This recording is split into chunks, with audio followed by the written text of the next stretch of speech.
Hey guys, this is Anand Chimpy from AnandTech.com. This is the official AnandTech Podcast, episode 14. It's a special episode. We are live here from Las Vegas, Nevada with the Consumer Electronics Show, CES 2013. We're sitting here in our hotel suite, and with me I have Brian Klug, our senior smartphone editor. Hey guys. And for the first time, I think, Jared Walton, our senior mobile editor. And the old man of AnandTech. You're not. Well, how old are you, Jared? 39. 39. Are you the oldest that we have? I believe so. We don't have anyone older, right? I don't know. How old I are don't you, think Brian? so. 24. Okay. Youngest is either Christian or Vivek, right? Christian's younger than Vivek. Really? Christian's still in his teens. That's awesome. That's a good. Wow. He's little Anand. that's a good span. That's a good gamut. Anyways, we've been at CES. I got here Saturday. Brian, you got here Sunday. That's right. And Jared Monday. Yep. And tonight it is Friday night. We all leave tomorrow. No, it's Thursday night. Oh crap! Yeah, you're right. It's going to be Friday morning. By the time we finish recording this. Wow. So we saw a bunch of cool stuff at the show, and so this is going to be like a normal podcast format, but all the content we're talking about is stuff that pretty much we've seen at the show. So this year, for the first time in quite a while, didn't Qualcomm do a keynote in a previous CES? No, I thought it was always the Microsoft keynote. Yeah, that's true, I guess. So Qualcomm, Dr. Paul Jacobs, who's the CEO of Qualcomm, he did a keynote, and Steve Ballmer came by and showed his face and stuff. But at the keynote, Qualcomm announced, and Brian loves the names of these new parts, the Snapdragon 800 and 600. So Qualcomm gets a new chief marketing officer from Intel, Anand Chandrasekhar, who he was responsible. He headed up Centrino for a while, and his job was bringing Atom to market back into mobile internet devices and eventually into phones back when he was at Intel. But now he's CMO over at Qualcomm. So new guy comes up and new branding follows. So what used to be Snapdragon S1, S2, S3, S4 is now what? 2, 4, 6, 800, 200, 400, 600, 800. And that's the series. Is that the overall platform? Like, what does that number refer? Like Snapdragon 800, what is that? Is that the SoC? I think that's a series now, isn't it? Okay. And I think there's a specific number inside. Okay, right? so even though the first ones are 800 and 600. Okay, but there will be future ones. There'll be like an 8 whatever, 820. I think so. I would assume that's what they're going for. Yeah, that makes sense. So what is a Snapdragon 800? So Snapdragon 800 is the part previously known as 8974. Which is which we'll continue to call 8974. Which is the quad-core Crate 400, Adreno 330, MDM9X25 baseband part that's HPM, right? Yeah, 20 nanometer HPM. So let's actually we started the wrong way. Let's start with Snapdragon 600. Right. Okay. So what's Snapdragon 600? So Snapdragon 600 is like an APQ 8064T, where T is turbo. The same way that there's an 8960T coming, which is Crate 300, Adreno 320, and 20% higher clocks. Okay. So higher performance, but still very similar to the previous gen. So this is still 28 nanometer LP process over at TSMC. Right. Crate 300 it's kind of like I don't want to call it a TOC, right? Because it's not like a completely new architecture, but it's not a TIC either because it's the same process node, right? So, and obviously TikTok isn't Qualcomm's thing, but just trying to relate it to it. Yeah. It's an architectural evolution, right? So they added like an L2 cache prefetcher, right? So Crate 300 takes the original Crate core, and now there's a prefetcher that'll go out and speculatively pull in data that it thinks you will be requesting soon from DRAM and throws in an L2. Qualcomm implied that there are improvements to both floating point and JavaScript performance, which I took to mean that they beefed up the FPUs or made them somehow faster. Yeah. And same thing on the integer side. They were saying that they're sub 1000 now on 8960T. Interesting. For Crate 300. For SunSpider, you mean? Yeah, like JavaScript performance, specifically SunSpider. But even sometimes south of like 950, they said. Interesting. Because they are at that right now. They're at like around 950 on, well, at least for IE10 Yeah, they're talking like Chrome. Okay. I mean, not Chrome, stock Android browser. Okay. With their optimizations. So yeah, there's that. They added a bunch of other little tweaks. Without moving to a new process, they also increased max clocks to 1.9 gigahertz. Really? Oh, okay. Really? I thought it was 1.7. Is it 1.7? Yeah, I'm not sure. It was pretty modest. Okay. Well, hopefully I didn't write that incorrectly in the article. And then what? Oh, no, you're right. It's 1.9. Yeah. Okay. 1.9 from 1.5. Yeah. Okay. Right. And we don't yet know if that's through just improvements in critical paths or so. Generally speaking, like the if you look at the path that data flows in a microprocessor, ultimately there's one path that's the slowest, right? Like that each stage takes the absolute longest, and that's what determines the overall clock speed of the processor. So you can go in, usually, the more familiar you are with the design, and kind of tune those kind of most complex stages, and tune that critical path to give you kind of higher clock speeds. Right. And my guess is that's what happened here. So it's not a full re-architecting of the design, but just minor tweaks here and there. And I think APQ 8064T or Snapdragon 600 might be 1.9. Yeah. But I think 8960T is still 1.7. Okay, interesting. So not nearly as high. So this would likely go into a tablet, whereas 8960T would go into a phone. Yeah. Okay. Well, 8960T we will see in phones. Yeah. Very shortly. I Well, think. whereas I guess Snapdragon 600 or whatever, this thing could go into like a big phone. Right. Sure. Yeah. Mm-hmm. Same way the current one does. Okay. What GPU is on 600 again? And this. Oh, sorry. How many That's cores? still Adreno 320, and 4 cores. 4 CPU Both cores. of them. Yeah, and 8974 is 4 cores as well. Okay. And then this is, since it's an APQ part, no LTE. Yeah, no Okay. modem. 8974 is the real successor to 8960. 8974. Yeah. So Snapdragon 800. Okay. Why do you say that? Because it's just the obvious successor. Like, it's the one that includes the modem. Okay. Big jump in the CPU, I guess. Because that's clocked way higher. Yeah. So Different GPU. It's sort of like that part where they, bring everything back in. But wouldn't you expect the real successor to 8960, which is dual core 28 nanometer crate, the first crate? Wouldn't you expect that to be dual core as well? Not necessarily. No, on their roadmap, this is the successor. Interesting. Yeah. Huh. Okay. So Snapdragon 800 includes 4 crate 400s. Right. And up to 2.3 gigahertz. So this is 28 nanometer HPM, right? Mm-hmm. So it's a high-K metal gate 28 nanometer node at TSMC, optimized for low leakage at high clocks. Right. Right, and that's where they can hit 2.3 gigahertz on these. Lower cores. active power. Yes. Then there's some other tweaks, mainly faster L2 cache and faster memory accesses for Crate 400 versus Crate 300, but all the other advantages of Crate 300 are inherited. Adreno 330 on the graphics. I think they said, didn't they say like 50% better graphics? Yeah, compared Which to. I'm not sure what that means. I think it's over 320, Okay. but not sure. Yeah. And then compute is faster, like OpenCL. Yeah, 2x speed. Now, I think I wrote that it was faster, 50% faster than 220, but that doesn't make any sense, right? No, I don't know. I think you said 320. I think they said 320 too. Okay.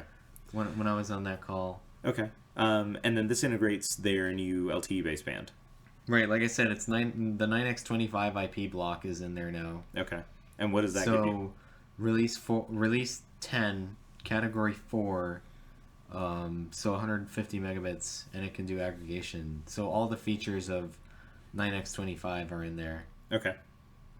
And we did see Snapdragon 800 running. We saw it playing the Batman Arkham game. Actually, I don't know the full title of it. I don't know either. Oh no, it's Batman Dark Knight Rises, or I don't know. It's the new Batman game. It looked cool. It's not. They had a version that was optimized for Adreno. It's not the version you can buy today. And I think it was rendering at 1080p, which was kind of a big deal. They had a bunch of 1080p game demos on their Snapdragon 800 reference tablet, which has a 1080p display. The Snapdragon 800 can also do 4K video encode and decode at 30 frames a second. So we saw a 4K decode demo.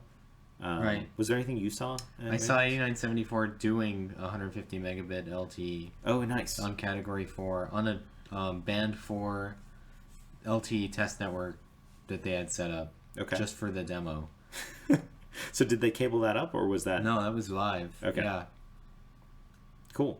So that takes care of Qualcomm. Now, you did see a bunch of other interesting SoCs when you went to go visit Allwinner. Yeah. So, yeah, so I saw the Allwinner A31, which Yeah. is 4 A7s, and then SGX 544 MP2. And that's, I mean, Allwinner we don't really hear much about in the States. yeah, but what are they? Chinese SoC company. Okay. They fab at TSMC. Like this one is 40G. Oh, wow. So it's an old process. Right, and that's why it's so cheap.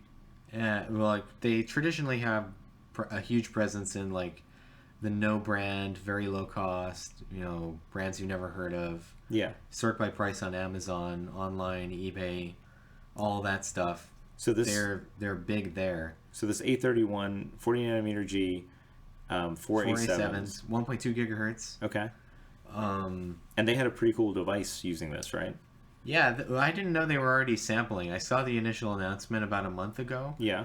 Not just sampling, they're actually shipping in devices already. Awesome. And so what device? Now you saw like a really cool device with this in it. Yeah, right? so I saw 2 Onda tablets. One of them is running the 9.7-inch iPad display, like literally the Retina display. Yeah. The exact same panel, basically all their rejects. Yeah. Now, but which are fine. Is it? So their rejects would normally be like a defective pixel or something.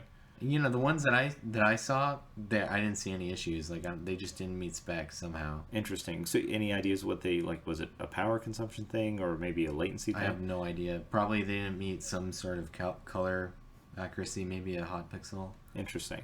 Now, are these displays in this tablet also color calibrated, or is it Probably not? Okay. Well, and yeah, I just guarantee you they're not. But I mean, for $239. Yeah, so this is a $239 tablet. Yeah, and they also have the iPhone 4 rear-facing camera module somehow. Okay, so I don't even know how that's totally legal, but that's what they advertise. So it's a 9.7-inch Android tablet running. And it's aluminum. It's like nice. Really? It's built. It's pretty rugged. Yeah, it was surprisingly decent. How does it compare to the Nexus 10? You've used the Nexus 10 quite a bit. Nexus 10 is faster. Yeah. Obviously, similar dot pitch. Yeah. Nexus 10 honestly feels really Samsung-y, Mm-hmm. like kind of plasticky. Yeah. This is aluminum, so I would say the $239 Android tablet from Onda, like Chinese vendor you've never heard of. Yeah.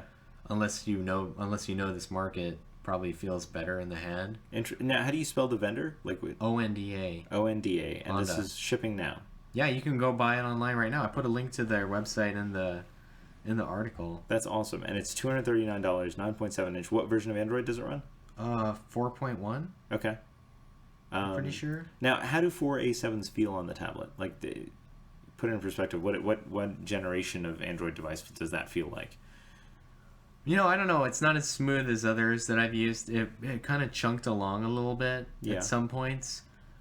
I think the SunSpider score that I saw was like 2200, and another time it was like 2100. Oh, wow.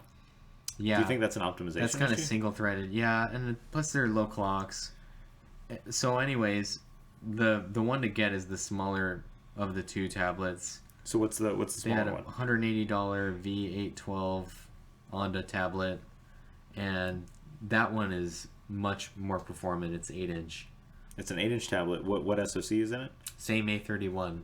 Interesting. Yeah, they're in 2 tablets. Oh, so what's the memory interface? Do you know on the A31? Yeah, it's in that. I put a picture. I believe it's 2x32. Oh, interesting. I wonder if that's what it is then. Well, do you know what memory frequency it's running at? No, I have no clue. Because that's obviously like the only reason the iPad even worked, right? Is they had that 4x32-bit memory interface. Yeah. Well, yeah, and the iPad, the Retina display resolution one kind of chunked along. Yeah. So they're 2x32, but they say they can do it's dual channel LPD to LPDDR2, 3, and DDR3L. Interesting. So, and they gave me their whole like catalog. They just plopped it down on the table and were like, "Take this." Are they gonna send you these things? The tablets? Yeah. I don't think so. No, they didn't really seem. But I mean, we could just buy them. Yeah. So you like the 8-inch tablet? Yeah, I don't know if I'd necessarily buy it just because I have enough tablets. But it's there. It's out there. What is the 8-inch tablet also an aluminum Also chassis? aluminum, yeah. Really? How is it like thin? What's Yeah, they're both pretty thin. nice? They're decent. I mean, but it's you get what you get. It's kind of they're not the world's best things, but it's impressive. And that I don't know. Allwinner is a player to keep an eye out for. Yeah. Well, I mean, that's the big thing, right? Like, if they can achieve hardware parity with Apple, right? And with like a decent chassis, like that's I said this would be very disruptive. Yeah. I think, and already you can just buy them, so it's just a question of I think a lot of people don't really know about their presence. Yeah, but they're already available on Amazon. Yeah, no, not on Amazon. On these other websites, I think. Okay. Some other random things are on Amazon as well. Okay. Also, talking silicon, you saw a new LTE baseband solution. Yeah, Broadcom has been teasing their LTE baseband for some time now. Okay. And Broadcom doesn't really show things until they're ready. Yeah. So I'm kind of surprised that they did this, but they had their demo set up showing VoLTE working. Oh, nice. So voice over LTE. Yeah. So I saw that, and they showed the actual part. Like, they had a reference phone with the back cover off, and they said they passed. They've been testing at Verizon and AT&T. What UE category is the? They won't tell any details about that. Interesting. They'll be ready basically, probably at MWC. Now, why would someone choose this over Qualcomm? Lower cost probably. Okay. Well, I mean, we'll see. I don't know. We'll see what their value add play is. Gotcha. And do you They said that it's smaller. They had a slide up that was kind of interesting, and they said that it's like smaller to implement. I don't know what that means. Yeah. They didn't really go into specifics. Right now, they're just showing, hey, we have one. Okay. There are no. I asked all the other questions, and the answers were no. We're not telling you any more details until we have a name. Like, there's no name.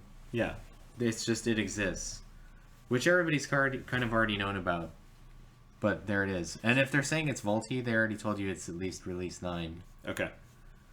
So, which is interesting. Switching gears a bit, there's one thing we've been talking about for like the past 3 episodes that you want to talk about here as well, which is Samsung's Galaxy Camera, which you've been carrying around with you at the show. I think Galaxy Camera is the winner of CES. You think so? Why is the winner of CES? Even though it didn't come out at CES, even though it has nothing to do with CES. Yeah. I've seen like 8 million people with Galaxy cameras, and not just people who were like journalists that were sampled them. Yeah. But people like with them that bought them. Yeah. And every time that I pull it out to use it, everyone wants to know everything about it. Like, I've never ever used a device and been asked so many questions. Really? Now, I mean, admittedly, like if they had an AT&T LTE version, I'd be all over that. Yeah. Right. Like and if it were a little smaller, like I agree, it does feel a little big. It is kind of big. Yeah, and the battery life could be a little bit better too. I mean, but I've been hammering it really hard. Do you know like what kind of battery life do you get on it? I did all the tests, but using it as a camera is a little bit different. Yeah.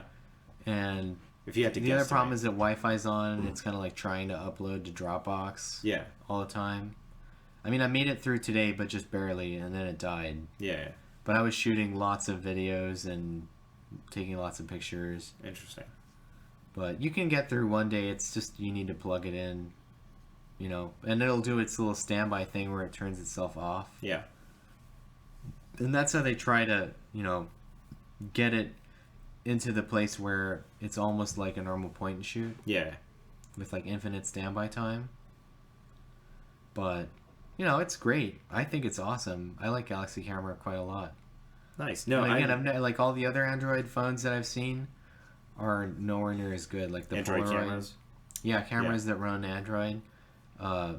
they're just nowhere near as good. Like, you know, the S800C has some issues. It's not very good as an Android device. Yeah. The Polaroid camera thing is just kind of weird. It's almost the same platform as the S800C. Yeah. And it has the really strange, like, CMOS inside the lens system thing. Yeah. And the ones that I saw didn't even have the ability to actually take pictures. Like, the ones that I saw that did work, that turned on. Yeah. Because they were all, like, hand-built units. Yeah. If you launched the camera app, you didn't see anything other than, like, a Polaroid logo. And it's because the imaging part isn't finished. Right, that seems kind of funny when you think about, like, hey, we're showing off a camera, but it's not. The camera part isn't finished. So let me say this. If you had to buy a point and shoot today, is this I would buy the Galaxy camera, yeah. Okay. For sure. Even though there are cameras out there that take better images that are point and shoots, yeah. What's the cost on that? I need to look. I think it's like $500 or $600. Ouch. Yeah. So it's like genuinely pricey. It's not cheap. Yeah. Yeah, and you have to. The idea is that you'll attach it, to your mobile share plan. Yeah. And then it's only like what, $10 a month? I believe so. Yeah, that's what I would do. And I'm on a mobile share plan. Oh, it's actually $499 on AT&T, so $500. Okay. But it doesn't. It's only LTE on Verizon. Yeah, Verizon spec'd out their own version that's LTE, and it's only LTE. Yeah. But the AT&T version is just WCDMA. Yeah, it's 21.1. It's literally just exactly like International Galaxy S3 with a huge camera on it.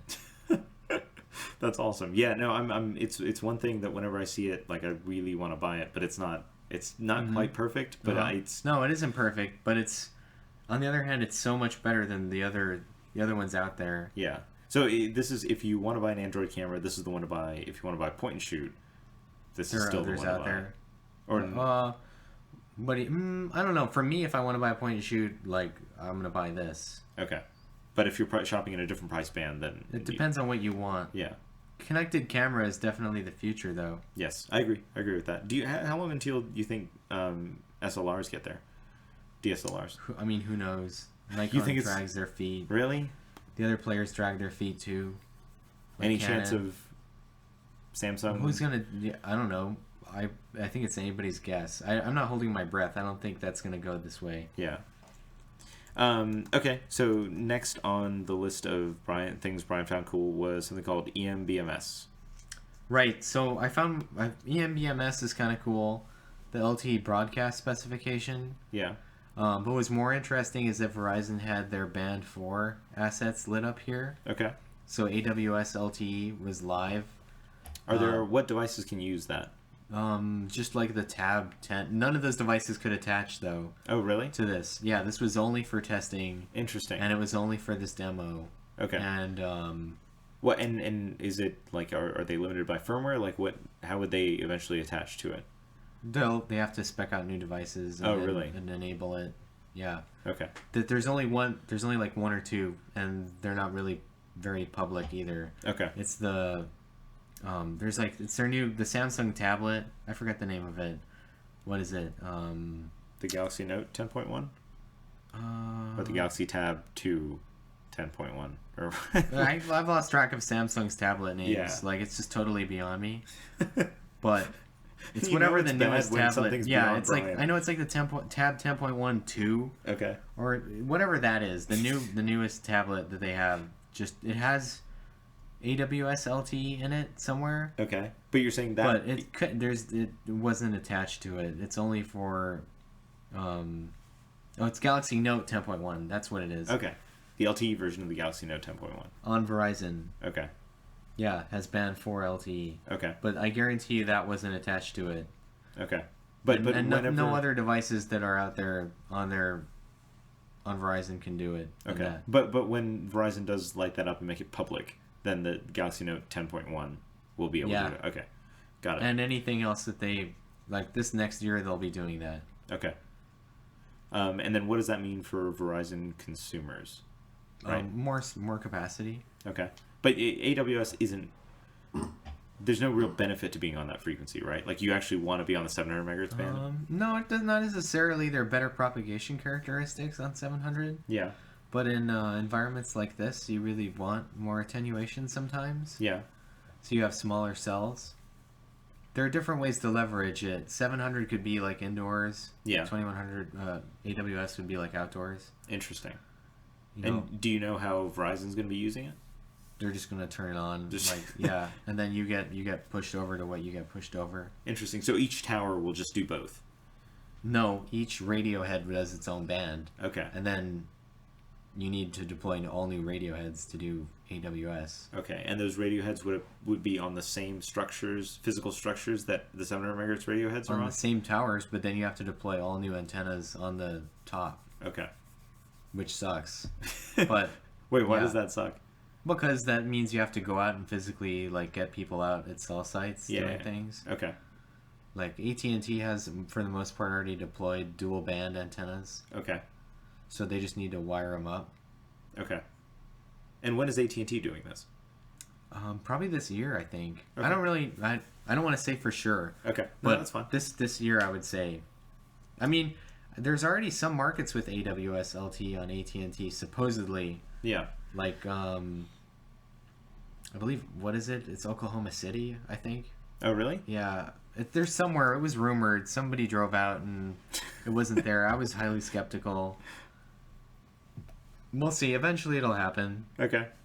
Leaving the wireless world for a bit, we finally got to play around with the Oculus VR headset Oh, stuff. right. That was today. Yes. Well, you played with it too before me. Yes. So for those who You don't should know, go first. okay. For those who don't know, well, Brian, you're better at describing what this is. What is the Oculus? Well, it's like virtual reality done the right way is their thing, Okay.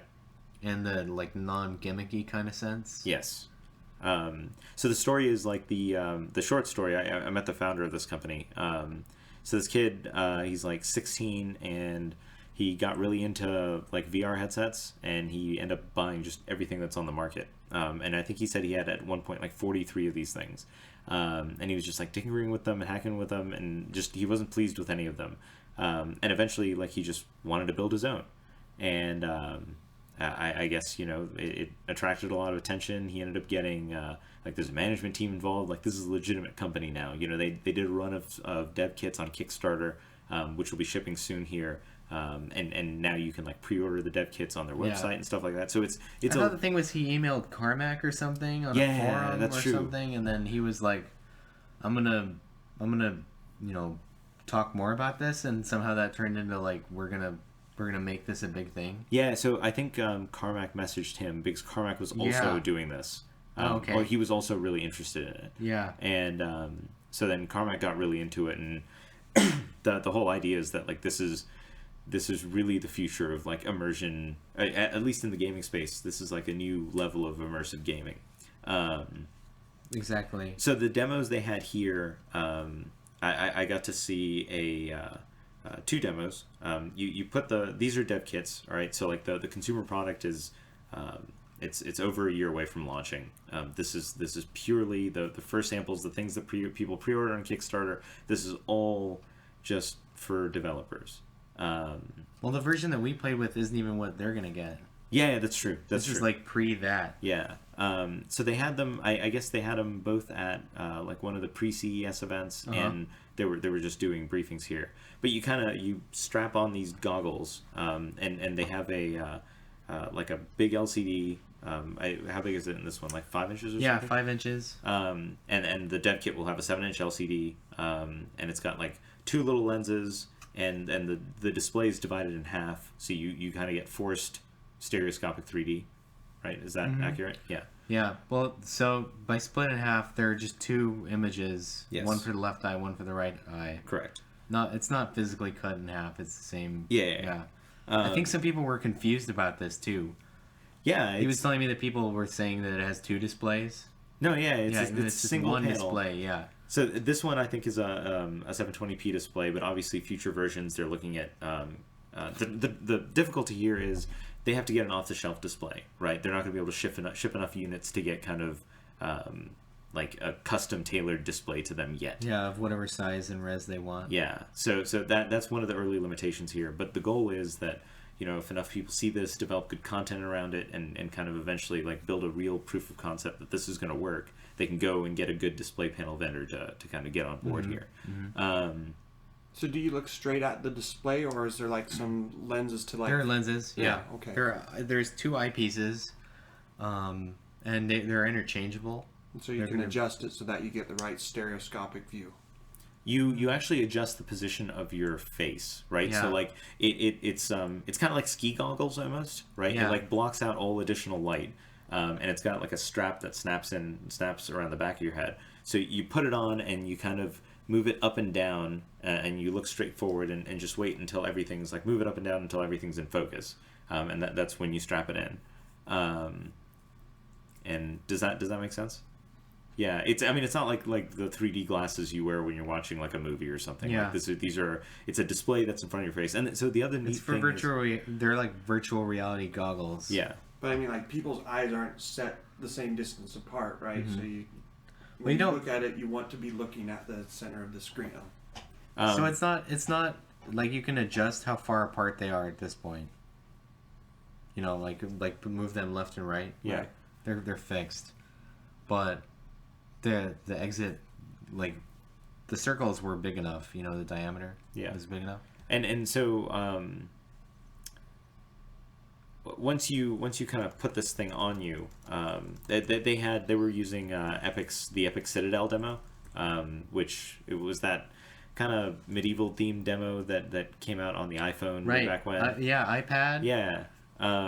So they had this demo running, and I don't know, the kind of neat thing is you're sitting there, they gave me an Xbox 360 controller, and they were basically like, don't touch the right thumbstick, just move around with the left one. And so this headset features full tracking, right? Like, so you tilt your head to the left and your character tilts his head to the left. And one of the things they tell you to do early on is look to the left and your guy looks to the left, and look to the right and your guy looks to the right. And what really trips people out is, or what got me was, then they tell you to look over your shoulder and look behind you. And in this case, the guy who was giving me the demo, he was physically standing behind me, but since I'm wearing this head-mounted display, I turn around and I see what's behind me. Like, I don't see this guy, I see what's behind me in this virtual world. And in one demo, there was like a door behind me. And the guy leading the demo said, all right, now look over your shoulder and take a look at the door. And it's just insane. Like, you just turn around and, there's a door back there. And their tracking is really fast. Yes. Yeah, no, I thought, so Brian mentioned, that was one of the first things you mentioned when you saw it. You said the tracking is, really, really fast. That's where they put most of their time, is getting the, MEMS accelerometer and compass and gyro. Yeah. That InventSense part really working well. Yes. And sampling fast enough to make it really track without errors. Yeah. So you just walk around with your left thumbstick, and if you want to, you can be walking straight and looking right, or you can kind of look in the direction you want to go and start walking that way. Well, you're always walking into where you're looking to, Yeah. which is a little bit disconcerting, but yeah. And you can always still look using whatever your other thumbstick or mouse happens to be. But I don't know. So the first time I go through this Unity demo, not the Unity demo, the Citadel demo, and I'm like, this is pretty cool. And then we switch over to another demo, which is just a different engine demo that they were running, and in this one they had no clip mode turned on. So he tells me to kind of look at the ceiling and just fly up to it. So I do that, and I fly up to the ceiling, and I'm up in some rafters. And he says, okay, now I want you to just look straight down, and I do. And I get that kind of vertigo feeling. Like, it's not as bad as, standing at the top of a tall building and looking down. Like, that's really bad. But this is still like a video game. And I'm still getting that same effect just from being immersed in this thing. So that was really cool. And then, you take the goggles off, and for a split second, my brain has to adjust to the fact that, I'm in a hotel room, not where I was in the game. So that was really, really impressive. This is still a dev kit. I got crazy amounts of motion sickness from it.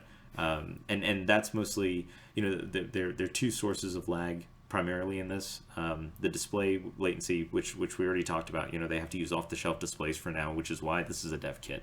And then engine latency. So that's something that they've engaged with Carmack, with Epic, with all these guys, and that's the whole point of the dev kit. So they'll get developers to kind of develop around Oculus, right, and build like a low latency engine and build the content for it. 'Cause, I mean, that's the other big thing, right? Like Right. And you were saying this perfectly. Like yeah. So the demos that I went through were the Citadel one, and then they have some Unity ones, and really what struck out at me is that so much of the game design and level design, because they were just using like normal video games and like assets. Yeah, which you can do. Yeah, right? Which is fine. But when you do that, you really get a really obviously immersed perspective on the amount of lying that has to go on to make the game look realistic on a computer screen. Yeah. Versus like if it were actually scaled proportional to everything else. Yeah. So you like really you're like 2 feet tall in all these engines. Yeah. You know, and you shoot out of your face. You know, right? And there's no detail, and like when you're walking up to like doorways and things, they're just really strange. But it's because when you're looking at it on the computer monitor, it's one thing, but when you're sort of living in your own body, it's very obvious how like the models are just not correct. Yeah. And this is this is why this is a dev kit. This is why, for the first year it's going to be a dev device, right? Cuz really but for me that's the best part, because it's like the medium is going to have to change to fit this platform. Yeah. And that's the real thing, is that it's going to drive, like you want to walk up to stuff and look at it. Like I've never walked up to things in video games and just kind of stared at them. Yes. I just kind of like blow past them, and they're just there. They're like props in this world that doesn't really exist. Whereas when you're there, then you kind of want to like walk up to it and really like, what is the texture on that thing? Yes. No, that's very true. Like, and that's one of the first things that one of their execs told me, which is that the amount of detail in games today is just, it's not enough, right? Like you need incredibly more detailed environments and models of everything because of this. And so anyways, I think this is really, really cool. They were driving the demo off of 2 GeForce GTX 680s. And even then... Even though you don't need that, though, to do that resolution? Yeah, but they were like, for some of the stuff we have planned, like, it's got to be... They need 60 or 120 or really high FPS, as much as they can get. Correct. Like, they can't... Like, latency is such a big issue otherwise. So, I don't know. That's really cool. It's something that I know I'm really looking forward to having you play around with it and just get I was impressed by it, honestly. I mean, it's not perfect. And I think people need to set their expectations appropriately. Yes. Especially that, this is a development platform, and even the one that we looked at is like the development platform for the development platform. Yeah. So it's not going to be a finished product, but it is so much better than any other VR experience ever. Yes. So what I would say is this isn't something, if you're a gamer and you want to play on it, I don't buy it for a year, right? Like this you need to be a developer, I think. This is very, very much the case. Or you just want to live on the cutting edge and try. Yeah. I mean, even the usage model they were talking about is, a developer picks it up, uses it for a few minutes, and then goes back to coding.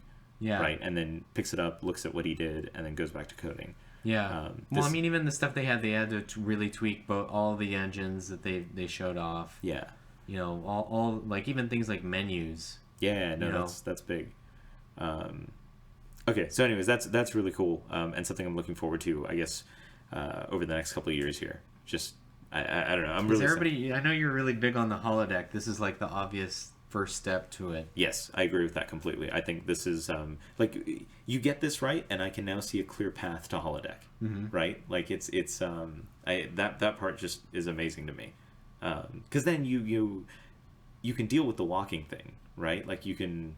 Were you there when someone was suggesting like you just need a padded room?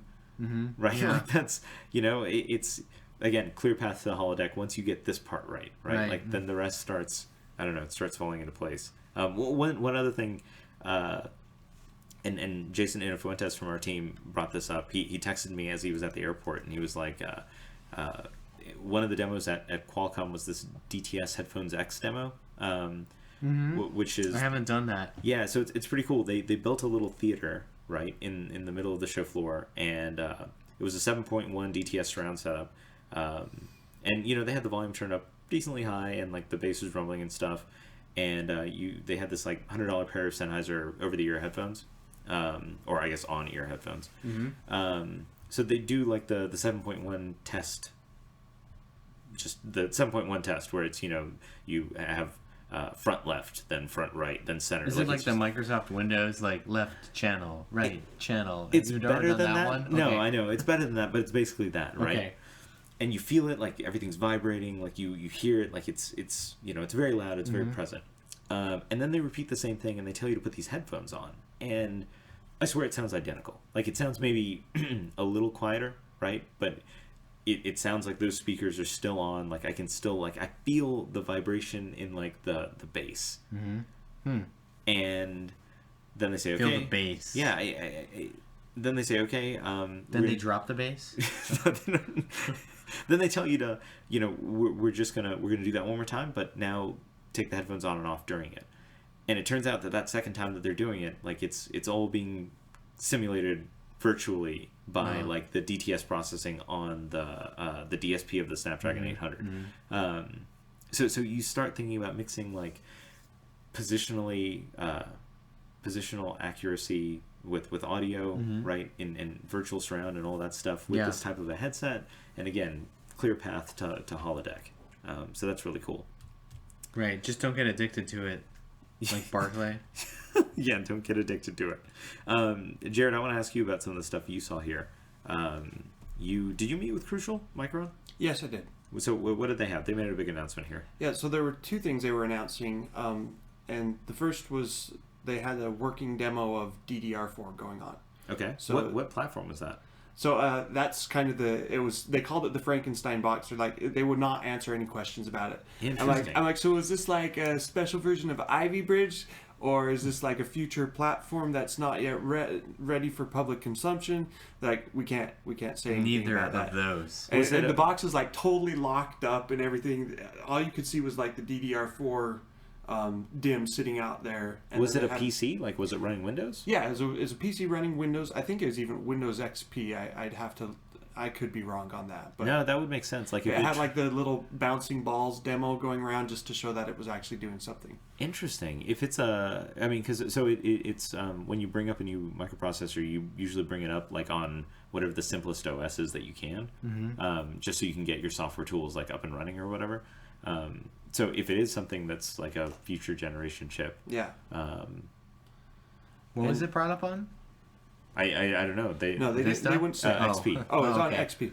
Yeah, and one of the things is, so their point with DDR4 is, so the memory devices are now 4 gigabit each instead of 2 gigabit was typical with DDR3, and they're saying basically you're doubling your capacity for DIMMs, and so starting you'll basically have 4 gigabyte DIMMs will be standard, and 8 gigabyte will be your double-sided DIMMs. Yeah, so we're going from 2 and 4, right? To 4 and 8. Okay. So you basically shouldn't see anything smaller than 4 gigabyte DDR4 DIMMs. That's awesome for desktop use. Yeah, and they're saying on servers, they can move all the way up to easily up to 16 gigabyte, and you'll get higher density servers. And the other big deal with DDR4 is, we've got DDR3 low voltage stuff that runs at 1.35 volts, and technically you could go lower than that, but DDR4 is starting at 1.2 volts, and they foresee it probably having low voltage parts down in the 1.0 to 1.1 volt range. So, it reduces your power consumption, which will be nice. Yeah. No, that's really interesting. I want to see what box is in there, because I'm trying. Well, and since They're going to tell you they really regret servers, letting you open the box. I mean, it wouldn't be surprising that if they're talking about servers, it could very well be some future Xeon server platform that's in That's there. really weird for them to show off like an unreleased, because it's not Haswell. Haswell's launching with DDR3. Right. Although I wonder if there will be a platform update before Broadwell to enable. I mean, because Broadwell will support DDR4. Maybe I don't know. Maybe it's. Well, they did say. I mean, they basically said there are very few of these boxes out there in existence, and they're for validation and stuff. And they're like, yeah, like Micron only has like 2 or something of these boxes in their possession, and so they had to pack one of them up and bring it to CES, and it's all locked up. And I mean, like, they wouldn't even let me touch the mouse or keyboard or anything on I'm this. sure. It's like, and I don't even think the keyboard was accessible. It's like all hidden away, and they're like, see, it's running. You can see the balls bouncing on the screen. Isn't that great? And what frequency was that DDR4? So they said it's, I guess the base frequency, they say, is kind of 1866. They were running at 2133. Okay. And they said the only reason they're not running it higher was that their platform was the maximum they could run it at. Like Okay. I said, they've done internal testing where they're easily hitting 24, 2600, 2800 megahertz. GDEC is going up to DDR4 3200 megahertz. Nice. So and that's just now. So we could see even faster DDR4 up into the like 4000 megahertz range. That's awesome. What's the other announcement? So they announced they showed DDR4 working. What else do they do? The other one was their new M500 series of SSDs. Okay. And so they're now ditching the different naming for Crucial and Micron branded SSDs. They're both going to be M500. Okay, that makes sense because they used to do the Crucial drives were like C400, and then the Micron version would be M4. Right. Right. So now it's all M500. That works. I'm okay with that. So they're moving to the new Marvell controller. The 9187. Yes. Okay. And that's not like a huge change. Well, I mean, it's a nice change. The other thing being that they're moving to 20 nanometer Micron flash, and the bigger deal there is, I mean, they've already got 20 nanometer with 64 gigabit die, and this one's going to have. They were showing this with 128 gigabit die. So basically, you're now getting terabyte class with 8 packages with 8 die per package. And that's huge, right? So 120 gigabit die, 16 gigabytes per die. You can now finally easily hit a terabyte in an SSD. And they announced pricing, didn't they? Yeah, they said their pricing for their 1 terabyte will come in under $600. That's awesome. Like that's just really awesome. Because it wasn't that long ago that it was like 256 was at $600. I mean, heck, even the Intel X25M, the 80 gig drive when that launched was $600. I bought that, yeah. So, and they wouldn't say anything about pricing on the others. Obviously, you might get the quantity discount with the higher capacity drives. It remains to be seen. But for me, I'm like, that means $300 hopefully for 512 or 480 gigabyte SSDs, and for me that's the sweet spot. Because I mean, when I've got my laptop with my various Steam games, my AnandTech folders, which are each year of AnandTech, I end up with pictures and video and stuff. It's close to 100 gigabytes. Yeah. And so by the time you do email and my work stuff and some games, 256 isn't enough. Yeah. And especially if you want to leave at least 20% spare area so that you're getting the better performance. So for me, 512 gigabyte drives are what I really want to get in a laptop. Yep. And I can't afford, generally speaking, going out and buying these $1,000 or $700 512 gigabyte drives. But 300 is far more palatable. Yeah, no, that's I'm really excited about that. When did they say this would be out? They didn't actually say clearly. They might have mentioned it to me, but their press release that they gave me didn't actually specify a date. It's sounding like Q2. Okay, that's awesome. Well, that's something to look forward to in the the next few months here. Now, Jared, you also saw a lot of laptops. Unfortunately, some of the ones with the coolest displays you can't talk about. Yeah. And we definitely did see some with cool displays. But you do have thoughts on laptop displays that you saw at CES. Yeah, so I pulled up I've been doing laptops for, like 7 years or something with AnandTech. And I was doing display testing as well when I first started doing laptops. And so I was doing this display testing, and you'd see decent high-end displays that we were getting for testing, and then I'd go back to testing laptops, and all the displays were kind of crappy. And so I did an article almost 6 years ago. I think you feel more strongly than crappy, though. Right, yeah.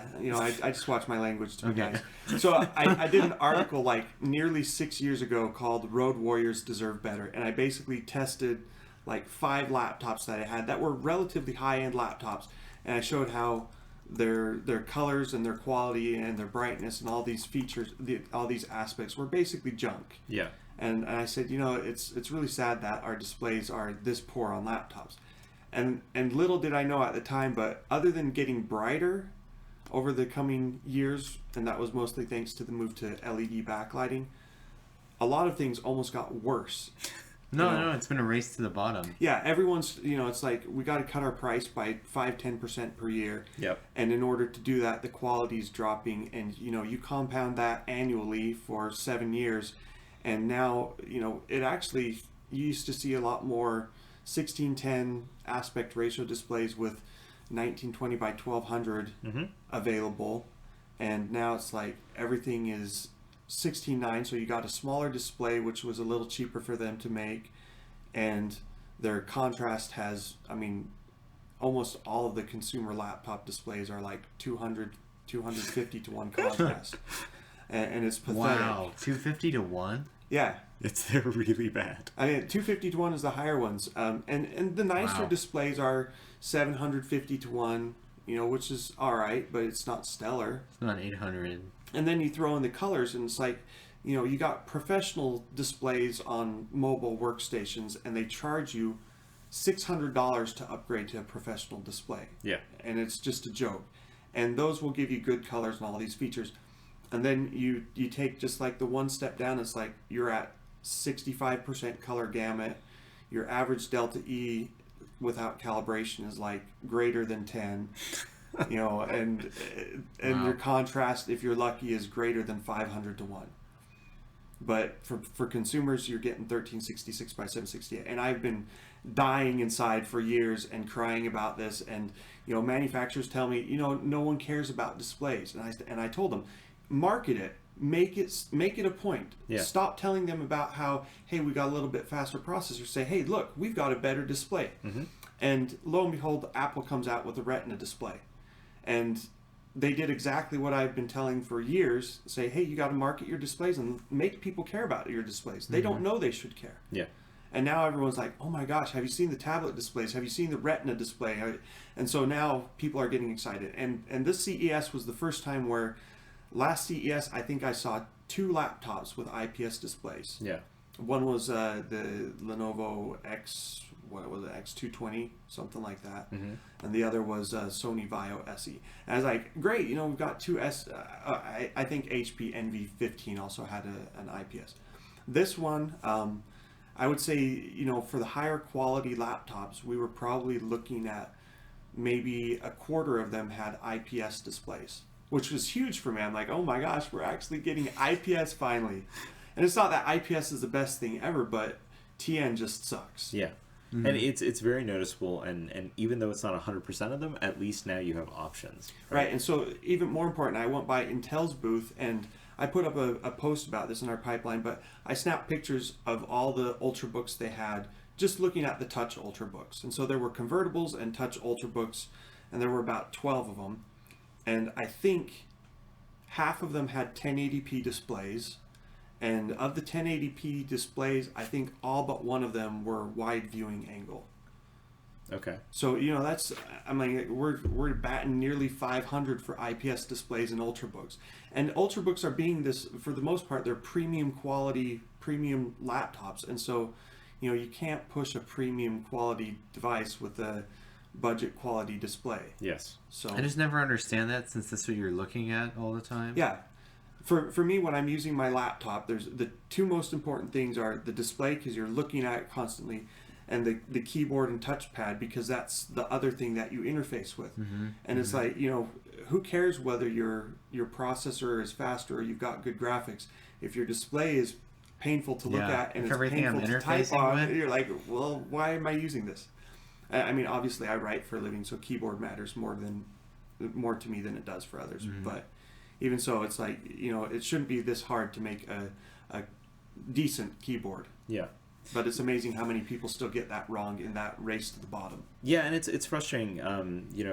Jared, you and I met with AMD, and we're going over their future roadmap and stuff like this, and they've got a lot of exciting products that they're trying to bring to market, and that'll go into like sub $700 notebooks.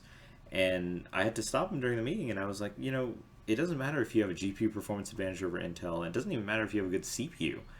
If you're going into a $600 notebook that has a horribly slow mechanical hard drive, that's got a terrible display panel, an unusable trackpad, you know what? At some point, that consumer is just going to give up and buy an iPad.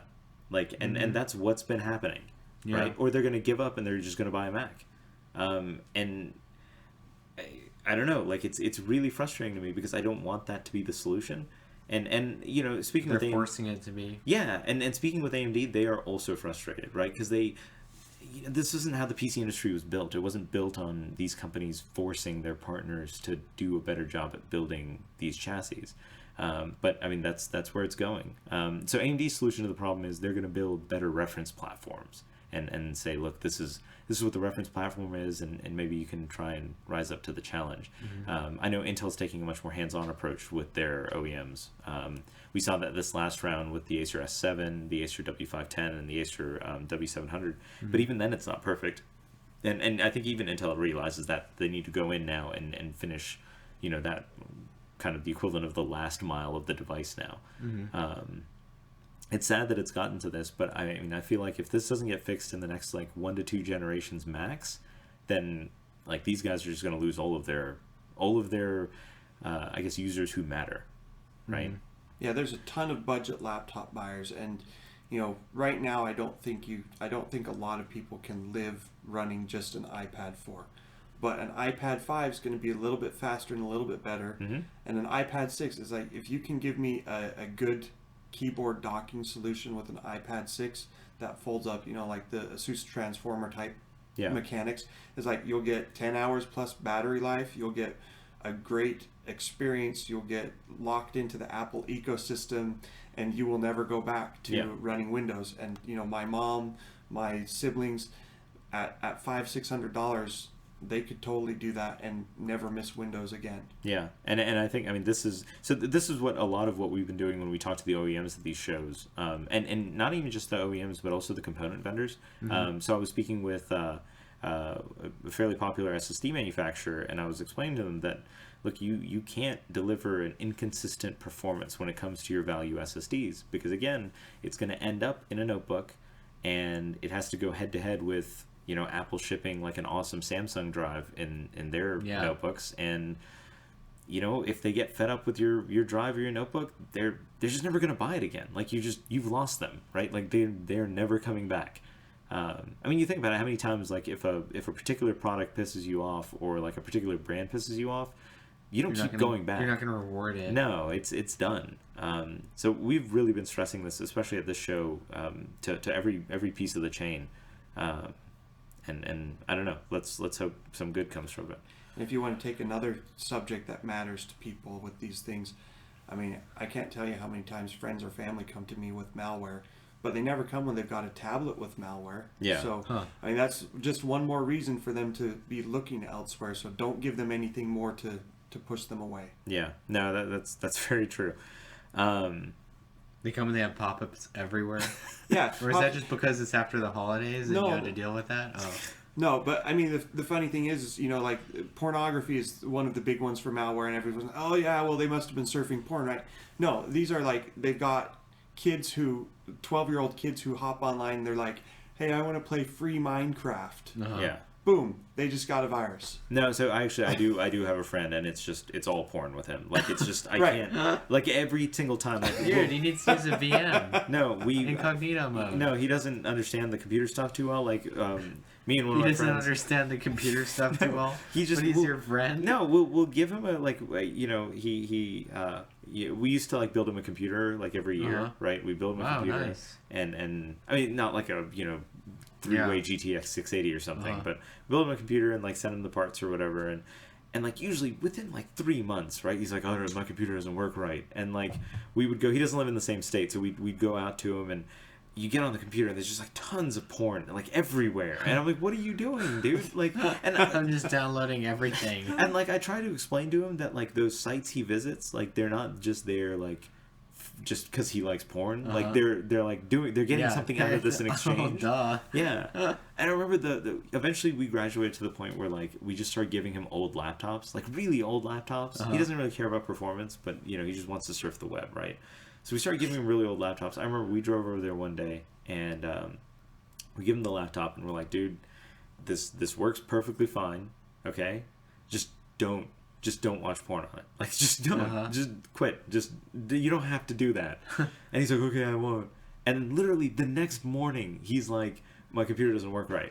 I'm sorry. I'm It's more so addictive sorry. than cocaine in some fashions. I'm like, if you don't know how to deal with it, it's just, the porn thing is a problem, I think, if you don't know how to properly... You want a hilarious one? Yeah. My mother, who is really, I mean, for a 75-year-old, she's actually, I'm impressed that she can use a computer as well as she does it all. Okay. She's really big into Downton Abbey. Yeah. She got the FBI Money Pack virus. If you don't know what that is, go Google it. It's horrible. It puts up your webcam picture of you saying you've been searching for child pornography or committing copyright infringement or one of these other horrible things. Pay us $200 to unlock Yeah, it's your always computer. like pay us just a small amount of money. So this past December, she calls me and she had totally gotten her computer messed up. And the reason was she was Downton Abbey season 3 is aired in the UK. Yeah. And someone explained to her how to search online to find the videos and watch them. Yeah. So she watched the whole season and she searches for season 3 episode 9 and she just can't find it and keeps searching. Finally finds a place that says it offers it, and so she tried to get it from there and probably said, oh, I need this viewer installed. Okay, yes. Yeah. And she gets this virus. Well, season 3, episode 9 doesn't actually exist. So anyone offering it is obviously not your friend. So my mom, So she got caught up to date and then wanted something newer. yeah, she wanted something new that didn't exist. Yeah. She was all frustrated. She's like, where's episode 9? But that's pretty good though, that she was able to like navigate to that point. Well, and so that's the thing is like there are so, you know, it's pornography is a big one for getting people with viruses, right? Yeah. But there are all sorts of things that, you know, your 10-year-old kid is Innocuous. just looking for a fun little free online game to play, and oops, he just got a virus. So yeah, it's That's a big Jared's problem. rant. Yeah, that's Jared's rant. Okay, so getting off the porn subject and moving on to... I've got a few things to talk about here. Not too many. I got to spend some time with Microsoft Surface Pro. So last year, Microsoft actually pulled out of CES. They used to, for as long as I can remember, they had like a giant booth here. The one that's Hisense now. Yeah, it's Hisense now. So they pulled out, and but they're still kind of here. They're not officially here, like affiliated with the CEA, so they don't have to like pay the CEA mafia or whatever. Mm-hmm. But they, you know, were off campus at a hotel somewhere, and they were, you know, just doing some hands-on demos of Surface. I guess the official name is Surface with Windows 8 Pro. It's basically the 17-watt Ivy Bridge Surface. And we can't say too much, but I can talk about my experience using it. Build quality is really good. They went to a slightly different kickstand design architecturally, but it's still fundamentally the same thing. Are they using that same keyboard mechanism? Yeah, it you can use it with the exact same touch and type covers that you can use with Surface RT. Yeah, it's physically the same size. It's just thicker and heavier. The thing is definitely it's not light, right? Like I don't consider it to be super heavy, but because it comes in a tablet form factor, you know, Does it have a fan? It does have a fan. It actually has 2 fans. Wow. Okay. Well, so they do that. Their whole thing is they do that to kind of run them both at lower speeds rather than. It's one intake and You one sure it's not to exhaust? make it feel like a gaming device? No, so it's actually really cool because it's a tablet with fans, like we're used to notebooks with fans. They can actually switch between inlet and exhaust depending on orientation. Oh, right. okay. So you're never exhausting hot air into your hand. That's cool. Yeah, so that was good. It's again, Surface is all about like Microsoft saying, "Hey, we know how to design stuff, and we can do attention to detail." Like that's the big statement that it makes. Because Surface, it's based on Ivy Bridge. It doesn't have Thunderbolt. Like it's not the be all end all device. Yeah. But Microsoft's proving that it can do certain things. right? And then you can see, well, if the pieces start to fall into place, let's say they get a lower power CPU in there, right? Maybe a 7-watt Haswell. They can cut down the overall device size. Yeah. They can put a smaller battery, lighter chassis. They can extend battery life. So I see a clear path here. And are they using 1080p displays or? So on Surface Pro, it's a 1080p display. I don't know. Speaking of fans, though, we haven't talked about Tegra 4 at all. We're gonna get in trouble if we don't talk about Tegra 4. That's true. We'll talk about that. So, anyways, that's Surface Pro. We don't have a review sample yet, but hopefully, they said it's going to be launching sometime very soon. So, we'll of course be on that as soon as we get something there. Before we get to Tegra 4, I want to talk a little bit about the 7-watt Ivy Ridge announcement that Intel made.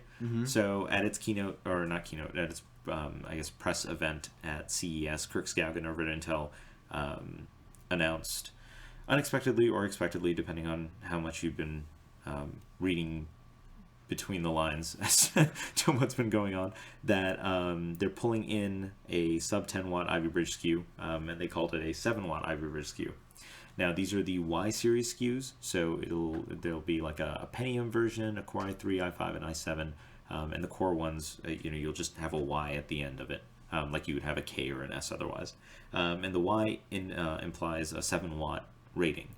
So unlike every other SKU or every other part that Intel makes, every other part that Intel makes has a TDP rating on it, and this is the kind of thermal design power of that. Does the part. Y stand for anything? No, it's just Y. Oh, hopefully not YOLO. The later letters are generally YOLO. lower power, right? Yeah, S or I think okay. they just stand for, like, U is ultra low voltage, M is mobile, K is cool, and Y is YOLO apparently. Yeah. Oops, YOLO. T and S.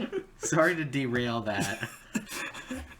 So the I think that's good. I think this is the first time on the entire publication that YOLO has been. Yeah, it's the first and the last. Yeah. Hopefully. Okay. All right. So, so the way you calculate TDP, this is something that both AMD and Intel do, and the GPU guys do it as well. But traditionally, the CPU makers always talk about it. They run a bunch of applications, combination of real-world applications, and some of them are things like multitasking, right? Like so, playing a game while watching a video and stuff like that. And then they'll also run like a bunch of power viruses, and these are things that are designed to just switch as many transistors in parallel as physically possible. So they'll run all this content, and they'll measure total power consumption or power dissipation at a given max core temperature. In this case, it's 105 degrees Celsius, and that becomes the TDP of that particular part at that frequency. So this is what they've done for years. This hasn't changed. The 7-watt Ivy Bridge part is actually still rated at a 10-watt TDP. The 7-watt is a new rating. It's Scenario Design Power, so SDP.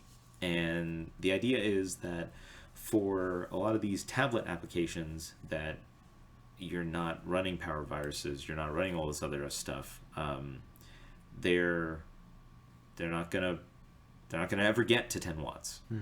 They'll be much lower. So what Intel does here is they take a portion of a benchmark, they're not saying which benchmark, and they measure TDP with the core having a max temperature of, I believe, around 80 Celsius, down from 105. And their whole thinking there is any good tablet design, for example, won't allow, if the core gets to 105, before the core gets there, you'll have a skin temperature issue with the tablet. Like the tablet will get too hot. Yeah.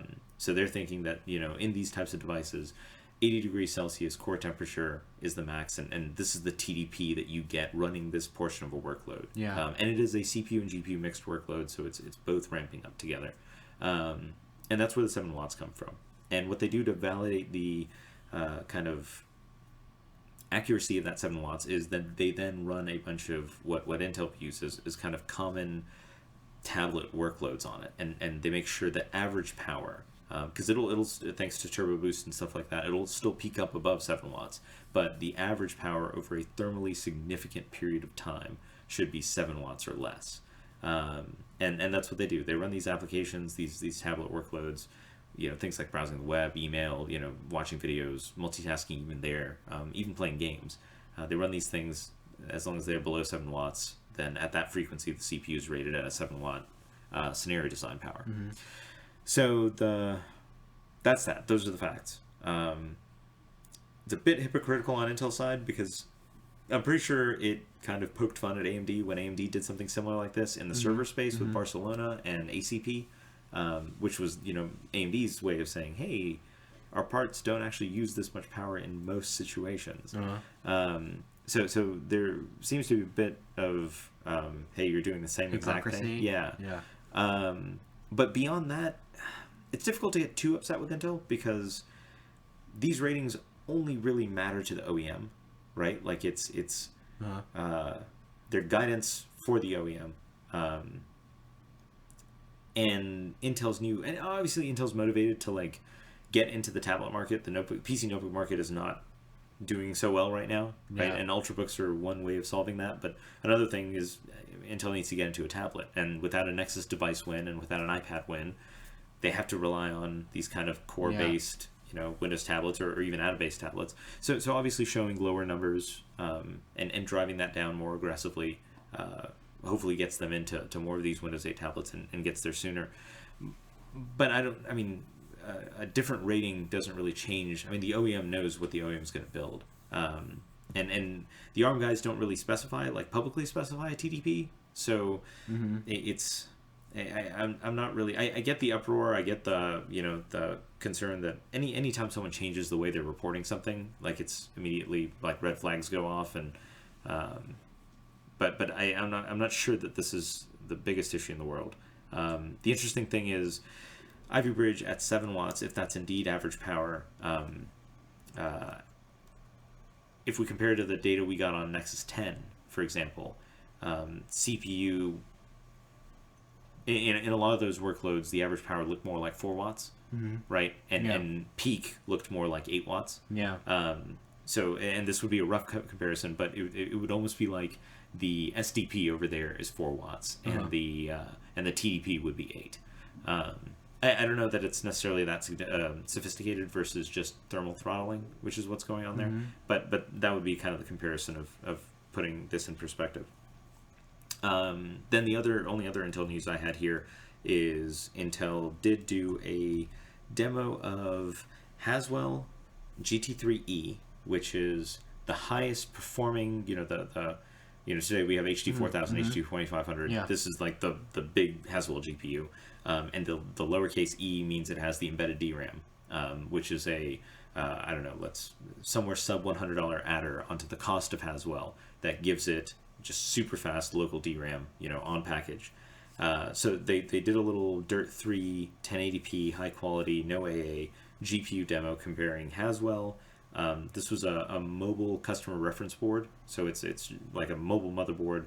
I couldn't see the cooling solution, so I don't know if it was a mobile cooling solution or a desktop one in a desktop chassis. And they had that compared to an Asus UX51. Is that the 15-inch? Yeah. Okay. So compared to one of those with a GT650M from NVIDIA in there, both running Dirt 3 1080p high quality settings, no AA, and they're basically like, can you tell which one is NVIDIA and which one's Intel? For the most part, we published this video, like I couldn't really tell the difference. I did pick the one that was, I did notice that one seemed a little bit slower. Rendering quality still good though. Yeah, it all looked fine. No, like I went in. No weird problems. No, I went in. I checked all the settings. Like it looked out. I mean, it looked fine. So it looks like GT650M performance is their target. Like Intel said that this is the level of performance that you should expect to get in a notebook. Like even though it was running in this funny desktop thing, they were like, this is absolutely the target. And that's particularly exciting, not necessarily for the folks that have like the bigger notebooks, like a 15-inch notebook, you can still fit a discrete GPU in there, and NVIDIA presumably is going to have something faster than the 650M. But for everyone using a device that can't get a discrete GPU in it, right? So 13-inch notebooks, a lot of 13-inch notebooks, and especially like the Ultrabooks and stuff, like this is game changer, right? If you build a good notebook now, you have like a real graphics option, right? Like that's not going to completely drain power. When you've also got the Asus UX51VZ, which is what I've actually been using all around CES this year, but you know, it's got a 35-watt TDP quad-core processor in it, the 3612QM. Yeah. And it's also got the GT650M, which is probably another, 35 watts Probably. TDP. And so now we're talking about Haswell basically gives you that level of performance in, a 35-watt, 25-watt TDP? Certainly lower. I would assume like at that performance level, you do. So it's not clear if those TDPs also go up because of the on-die voltage regulation as well, or the on-chip voltage regulation. But regardless, it will be way lower than whatever NVIDIA plus Intel is currently using. I think in the larger devices where gaming performance is kind of a very significant factor, a discrete GPU will still happen. And 650M is respectable performance. I mean, it's not like you can't max out everything, but you can play 1080p medium to high detail in most games and be happy. So I'm curious to see how it plays in other titles, because Intel, at least with Ivy Bridge, did vary quite a bit in how well it did, and Dirt was one of the better ones, I believe. Yeah, Dirt 3 is not exactly the most complex game. Correct. NVIDIA's GPUs that are mobile are still G, right? Yes. Yeah. They're not LP. Huh. Because they're still optimized for, I guess, frequency, right? Like it'd be cool if they were LP somehow, magically. I mean, I'm assuming that they're not on LP. Yeah, I think they're all G. Yeah. I'm just wondering. So anyways, I wouldn't get too excited. Like if it comes close to 650M, I think I'll be happy. And then it's just an issue of making sure that OEMs actually spend the extra money on it. So if we're talking GT3 versus GT3E, the E portion will add somewhere less than $100 to the total cost. I believe so. I mean, I would assume most OEMs are probably paying about $100 to add a GT650M. Never mind the R&D and design. But so then there's also the question of how much does GT3 versus Haswell GT2 add, right? Yeah. So it's not clear. You know, I don't know that Haswell GT3 is necessarily going to be where Ivy Bridge GT2 is in terms of pricing. Like this could just be a really great way for Intel to just add huge amounts of dollars onto onto every laptop it's in. Anyways, so it's getting late and we're at 1 hour and 16 minutes, so it's a bit shorter than normal, but we need sleep because we have not been sleeping. What about here. Tegra 4 though, real fast? Oh yeah, we do have to talk Otherwise about we're going to get in trouble. Yeah, we are. Mint Indian Bistro. Okay, all right. You want to talk about Mint Indian Bistro? No. Really? I'm going to write about it. Okay. We'll talk about Tegra 4. What do you want to talk about Tegra 4? Should we go with the architecture? 5 A15s. Yes, so 4 A15, 4+1. It's a 4+1 architecture, just like Tegra 3. The fifth companion core, again, it switches on basically below at workloads that demand performance below about a 700 or 800 megahertz Cortex A15. Once you get a workload that demands more than that, it gets swapped out, and the 1, 2, 3, and then 4 A15s get swapped in. NVIDIA is saying that peak clock speeds on the A15s will be somewhere around 2 gigahertz. And it's HPL. Yes, it's HPL. So 28 nanometer high K metal gate, optimized for low leakage, just across the board. So not necessarily pushing as high frequencies as you could with HPM. What's die size? Die size is around. They said around 80, didn't they? Yep, around 80 millimeters squared. So it's actually technically a little bit bigger than Tegra 3, but in the same realm. Right. So wafer cost will be higher. So overall chip cost will still be higher initially, but it should be able to settle down to a very similar level. On the GPU side, it is a evolution of the Tegra 3 GPU. So it's a 72-core GPU. And the way they have it divided is 24... let's see. It's 24 vertex shaders, and then 48 pixel shaders. So it's still not a unified architecture. And what was Tegra 3? Half that or? No, Tegra 3 was 4 and 8. Oh. Right? Yeah. I think so. Yeah, I can never remember it. I always have to go look it up. Tegra 3 was 12 cores, so it was 4 and 8. Right, okay. And then this is 24 and 48. And but the pixel shaders have been updated. Actually, I have a list here of things that. Did they tell us if it's ES 3.0? You know, they didn't. I didn't think to ask it at the time. No, you're right. I was just so still kind of in shock about 5 A15s. Yeah. So here's the stuff I learned today. The Vertex unit is NV40 derived. The fragment pipes, so the pixel shaders are from scratch design. And the entire pipeline was built as a programmable pipeline. So all the stuff that we've talked about since, Tegra 3. Yeah. The additions from Tegra 3 include real multi-sampling anti-aliasing. Oh, right. So we have that that finally now. works. Yep. Frame buffer compression, so color and Z compression. 24-bit Z incidental, up from 16-bit before. Higher resolutions are supported from a render target and display perspective. Shader precision is FP20, which we did talk about in our initial article. And NVIDIA now supports FP16 filter and blend in hardware. So this is NV40 class HDR. And that's all we know at this point. They don't support ASTC. I'm trying to think what else.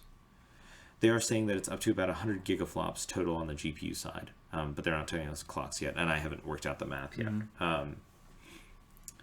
But this is from a meeting today, right? Yes. Okay. And they want to sit down with you, Brian. Their Brian, who's their camera guy, wasn't right. Okay. He wasn't around today, but they're gonna go over old HDR stuff, and what they're doing. That'll be cool. Yeah.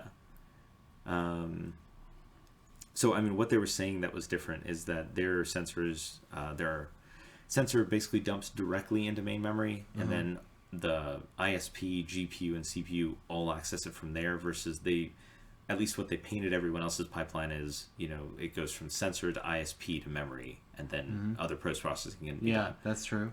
So here they're saying they dump from sensor directly into main memory, Okay. and then everyone gets access to it. Okay. And that they do a lot of ISP and GPU work on that data at the same time in memory. Huh. So is it like GPU, like OpenCL stuff they're running on it? They're using the GPU, Okay. and they said they're using all the colors. So the ISP does all the debayering, but Okay. the GPU, which is how it always works. Yeah. But all color space and HDR processing happens on the GPU. Interesting. Okay. And that's how they're able to get their super fast HDR. And I did confirm that they are doing 2 interleaved exposures, Right. Versus 3, as you pointed out. So that's all we know there, but Brian's going to talk to their Brian, and they're going to hash out what all the actual That's details interesting. are. Yeah, they didn't. This was We should ask if it's ES 3.0. Now I want to know. I can't believe I didn't think of that. I can't believe I didn't think of it either. So that's Tegra 4, and it launched in Shield, which is NVIDIA's handheld gaming device. Okay. That's a PC gaming companion. It also runs Android. Yeah. And they're going to sell directly. It's like their first direct device product. Yeah, so it's pretty cool. It's got a 5-inch 720p display. That's right. And it's got Tegra 4 inside with a heatsink and a fan. Yes. How much does a controller weigh? You More than a tablet? I don't think they gave us an actual number, but it wasn't that bad. Didn't someone say it was a 70 watt-hour battery in it? 38. Yeah, 38 watt-hour. 70 would be even. Well, that's why I thought it was but that's really large. That's huge. It's insane. It is the largest battery that has ever shipped in a Tegra device, I believe. Right? Like I don't think any Tegra tablet ever came that close. And it's just in something that fits in the palm of your hand. And surprisingly enough, it's not that heavy. I mean, the bulk of it is plastic, and the display isn't really that heavy either, because it's only a 5-inch display. And to their credit, it is true that because it's not huge, it doesn't torque you really well. Yeah, all the weight is kind of in your palms. Yeah. And not like at the top. It's surprisingly comfortable. I wouldn't say it's like the most light and effortless thing in the world, but I didn't find the ergonomics, at least for our, let's say, 30-minute play session. Yeah. I didn't find that to be an issue. Play/work session. Yeah, exactly. So the device runs Android. What was it running? Was it running for I can't remember, but I mean it's 4.x. Yeah, we took a picture of it. It's posted. Yeah. I don't want to say 4.2 because I don't think it was. I agree. I think it was 4.1 point something. Yeah. So it runs Android. It plays all the Tegra Zone games. Right now, it's set up to play the Tegra Zone games with controller support because it is a controller. And it plays those well. Like Android felt really fast on it. Yeah. And what else? So it played all those games well. Android was smooth. You can browse the web on it, although there's obviously no hardware, no keyboard, no easily accessible. You have to kind of tap on it while you're holding a controller. Yeah. And so the other interesting thing is, even though it had Chrome on it, all of NVIDIA's performance optimizations went into browser.apk. Yeah, because they can't touch Chrome. Yeah. So the Chrome browsing experience was pretty fast, but browser.apk was like, I felt it to be... Yeah, to their credit, it was very smooth using that device. Yeah. So they have that, and the other big feature is you can also use it as a controller for PC, right? Yeah, and play PC games that get streamed over Miracast. Yeah. Or other to the display on the device. Mm-hmm. And then you can also use it as a controller to control games streamed from your PC to your TV. Yeah, right. So that part was pretty neat. I don't know. What did you think about the device? I think it was better than I expected. Yes. I don't know. I just came in expecting it to be not something that was Just like total garbage. Yeah, I don't know why. It's just like it seemed kind of gimmicky at first, but now it's under the context of basically like a development platform for Tegra 4. Yes. That also is a controller, that also is a gaming device, Mm-hmm. that also, is part of this big picture kind of thing where there's cloud gaming. Yeah. And I'm not sure I'm a huge fan of the cloud gaming aspect, just because I believe that's unproven. Yeah. Still, but as an if you want to play Android games and you have something in mind that does use a controller, I mean that's phenomenal.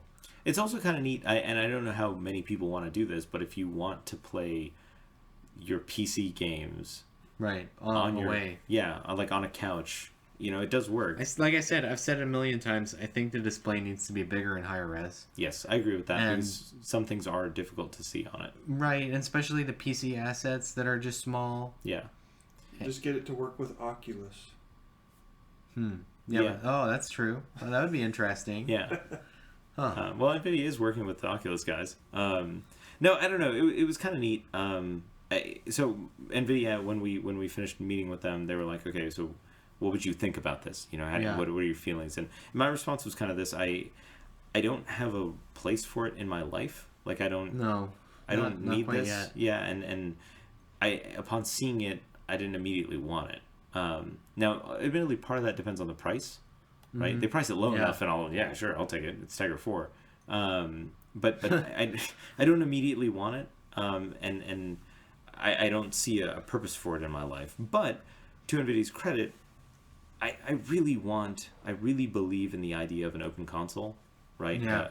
I think this whole we take a loss on hardware and make it up in software. Like I think that's broken, and we no longer need it. Mm-hmm. PCs are cheap enough; they're good enough. Well, no, these Android things are too. Yeah, it's that old console model. I think it just leads to bad decisions on the hardware part, right? Like we get Red Ring of Death from that. We get just compromised hardware. Mm-hmm. In many cases, compromised CPU performance. Not as much GPU performance as we should have. So I was thinking worse terrible decisions, like you just wake up with no pants in the middle of the street. Okay. By the way, you have a baby. Yeah. So that's where this leads us, and so I do believe in the open console model, and I do want to reward and give NVIDIA thanks for just trying something different, right? This is really radical. Yeah. So even though it doesn't fit in my life, my feedback to NVIDIA was just, I like where your head is, and just keep doing this. Like keep iterating. Like do something. I mean, don't be discouraged, right? Because I didn't. Well, it's just like the Oculus. It's not finished. There's multiple revs coming. Yes. I got that impression that like those two are kind of very similar. They're very tentative. Yeah. Exploratory, new, weird things. Yes. And you can't just quite judge them immediately. Mm-hmm. So I don't know. I'm interested to see where it goes. And NVIDIA says they've got this is something they're committed to. They're going to make the devices. There'll be a roadmap. Did they say when it was coming out? I don't know. It's if they did, it's in the article, but I can't remember. Yeah, I can't. And all that stuff. Honestly, all that stuff always changes. Yeah. Or it's always subject to change. Yeah, that's true. Also, Icera 500. Yes. Okay, so we can leave that for later. We can. So in short, so Tegra 4 is we discussed what Tegra 4 is. It'll likely appear in Project Shield or in a tablet first. Yes. But NVIDIA says that they insist that it will be in a phone. Yes. And they're insistent that there are ways of getting it to run cool enough to still get into a phone. On the phone side, they will have their first LTE baseband that can optionally work with Tegra 4. It's an off-chip solution, which is not too unusual, but we're just kind of spoiled by Qualcomm at this point, I guess. And it's using their Icera acquisition, that team to kind of build this, and it's the i500. Yep, and it's Category 4, and it uses the software-defined radio architecture.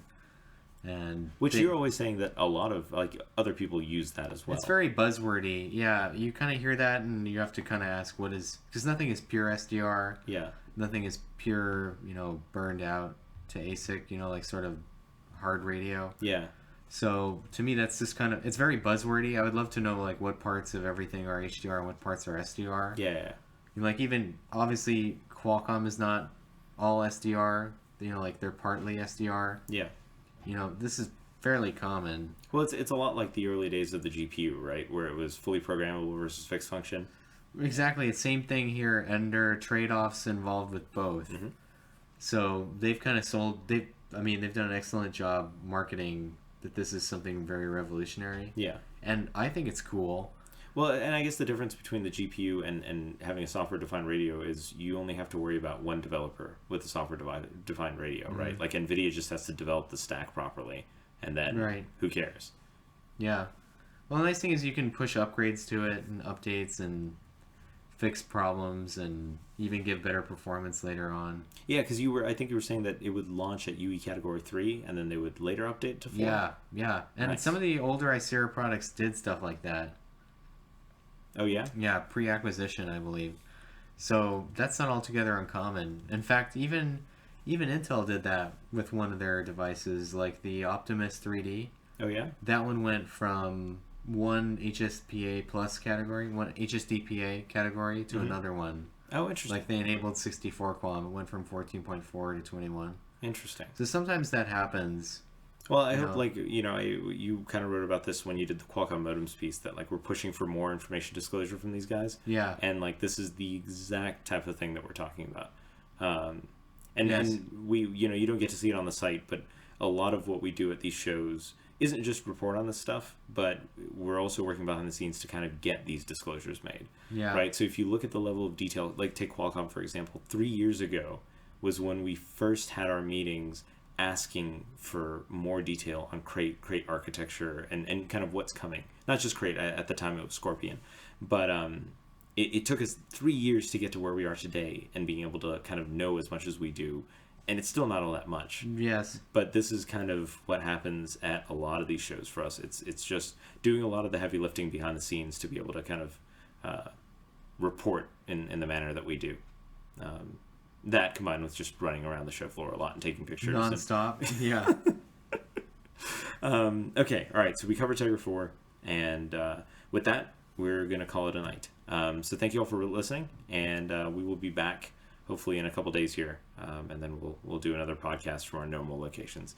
Be sure to check out all the coverage on the site. Thank you for reading. And thank you for listening.